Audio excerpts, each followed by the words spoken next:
Good afternoon YouTube, and welcome back to another video where today I'm going to be sharing with you my dream van. I've been working on this project since July and I'm so excited.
So excited to share this project with you.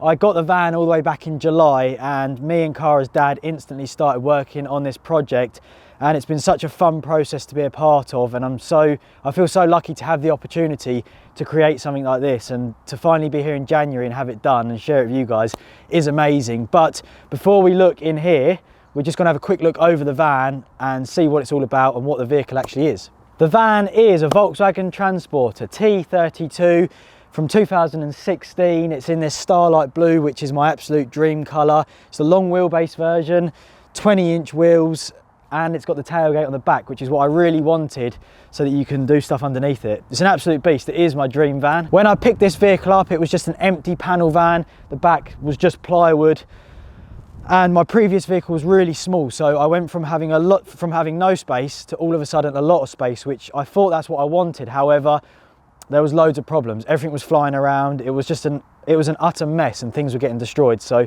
something had to change. I then started writing down ideas and brainstorming how I wanted the back of the vehicle to be. So the first thing I decided to work on was the layout. I got the bikes in there, put some tape down and worked out where everything was going to go. At the same time that was taking place, we worked out what appliances we needed. So we wanted the airline, we wanted the electricity for charging, we wanted to upgrade the lights and put better lights in the tailgate, and this all required a separate loom, because if it was all on the original loom, when you open and close the doors it's going to switch things on and off, and you can't have that. You need it on switches as and when you need it. This stuff was all way above my pay grade, so Kara's dad done a fantastic job using his knowledge and working on this design, because I didn't have a clue what was going on. We also then at that point decided to start trimming what we could, because that was the finish we was going to have. It's like this carpet effect and it's just really nice. It's easy to clean, it looks good, and it's just a nice finish in the back of the van. Now you might be thinking at this stage, why not a camper van? And the main reason for that is that this vehicle is my daily, and I don't like camper vans if they're going to be really condensed. We have a lot of equipment, a lot of stuff to charge, so you'd need a big vehicle to cater for all those needs. And as a daily, I can't have that. For example, S4P Bike Park, when you pull up at the car park, there's like a height barrier, and I don't want to be driving around not being able to get in places. So this is like the ultimate day van. Maybe a camper van will come another day. It's now time to share with you the bit that I've been so excited about revealing, and the bit that you're probably most excited to see, which is the tray design. Not only does this design look so cool, but it's also super organised. Each bike has its own specific place which it goes back to every single time, which for transporting bikes is amazing, because it stops them smashing into each other, stops them getting damaged. And that's really important as well when charging e-bikes, because the bikes are plugged in, and if they go flying across the van, then you're going to start damaging things, like cables are going to snap, and just things that you don't want happening are going to start happening. It's also really clean design, because if the bikes are covered in mud, which they quite often are in the UK, then they go in this tray and all the mud is contained, saving the rest of your vehicle from getting absolutely covered. And it's also prime for doing maintenance. You can stand there, oil your chain, do some work. The trays are made from 18mm plywood. They're lined with this rubber matting, which we also have on the floor in the side door. And the finish is this fluffy trim, once again, to sort of continue that theme. The runners extend 1 metre from the back of the van, and they will take up to 50 kilos each tray, so they take a fair bit of weight. And the bikes are secured to the tray using these block pods, which act basically as a hub. You put your axle through, and that is super secure. I mean, you could shake the whole van before the bike would go anywhere. Obviously, forks and wheel sizes are all different, so you buy different adapters to suit each fork, and they're just kept in the side of the van, which we'll come on to shortly. But this does bring me on to the variables, and this was such a difficult section to get right, because these trays will take 4 bikes, which is normally my e-bike, Kara's e-bike, and a jump bike each. But among them 4 bikes, there is so many things which are different, from bar heights to axle sizes, the side the axle goes in, you've got pedals getting in the way, you've got the length of them before they get into the side door and the other space over there. There's just so many things to consider, and it was a real difficult stage to tessellate and get everything together. One of my favourite touches about the whole van as well has to be the fact that the handle is a Gusset S2 soft ply grip with the petrol collar. That's so cool. I'm so stoked with that. The next stage was to connect up the inverter, which was quite a big stage because it meant that we could start using all the additional electrical features which had been wired in but just not connected to the battery. This was a scary stage because we had the whole front of the van just pulled to pieces, which was terrifying because it was an expensive vehicle, and to see everything off was, yeah, that was a scary day. But it's all done properly, it's all running on separate fuses, and it meant that we could start using this to charge the e-bikes. We had our little power station down here where we've got the GoPros and everything could be charged, and it's all operated off of this control panel using these switches, which is awesome because I just put them on and off as and when I need them. And this also enabled us to move on and fit the compressor. One thing I used to hate so much about my old van was having a track pump in there, because it had a metal base.